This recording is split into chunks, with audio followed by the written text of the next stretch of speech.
আজকে মুরগির মাংস রান্না করছি ভিন্নভাবে।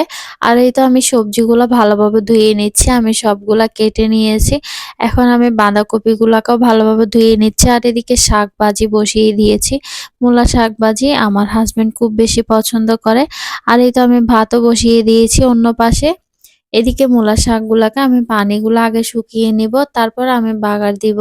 আর শীতকালে সময়টা কোন দিক দিয়ে চলে যায় বোঝাই যায় না, তাই আমি খুব তাড়াহুড়া করে কাজগুলা করছিলাম।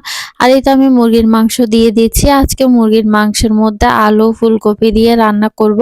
এভাবে রান্না করে খেতেও কিন্তু খুব ভালো লাগে। শীতের সব রকমের সবজিই মজা, তার মধ্যে শাক জাতীয় জিনিস আরো বেশি ভালো লাগে।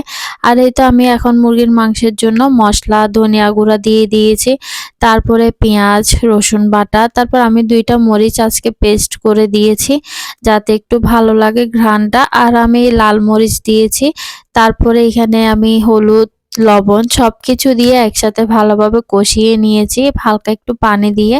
আর এদিকে আমি ফুলকপিগুলো দিয়ে দিচ্ছি, এখন আলু দিয়ে দিব।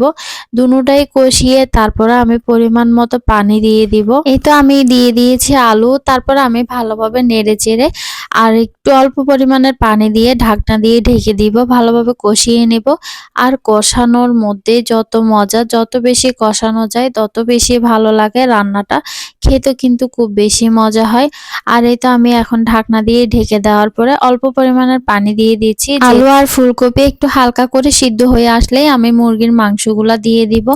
তারপর আমি মুরগির মাংসগুলা দিয়ে দিব, এভাবে কষিয়ে নেব আর 5 মিনিট মতো। আর এদিকে আমি শাকের জন্য রসুনগুলাকে ব্রাউন কালার করে নিব।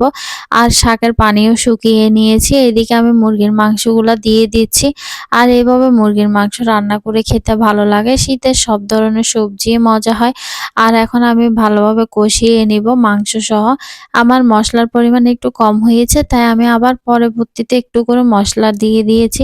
আর এই তো আমি শাকগুলাকেও দিয়ে দিয়েছি। এভাবে শাক ভাজি করে খেতে খুব বেশি মজা হয়। কালারটাও নষ্ট হয় না, কালারটাও খুব সুন্দর থাকে। আর শাকের মধ্যে আমি পরিমাণ মতো লবণ দিয়ে দিব। লবণ দিয়ে ভালোভাবে নেড়ে চেড়ে ঢাকনা দিয়ে হালকা করে ঢেকে দিব।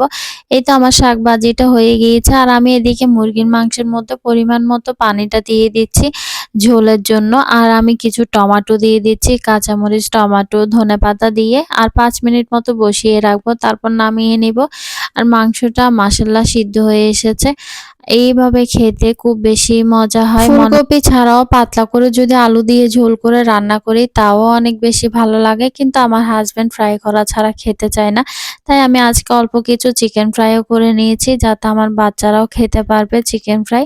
তারা খুব বেশি পছন্দ করে। সবাই ভালো থাকবেন। আল্লাহ হাফেজ।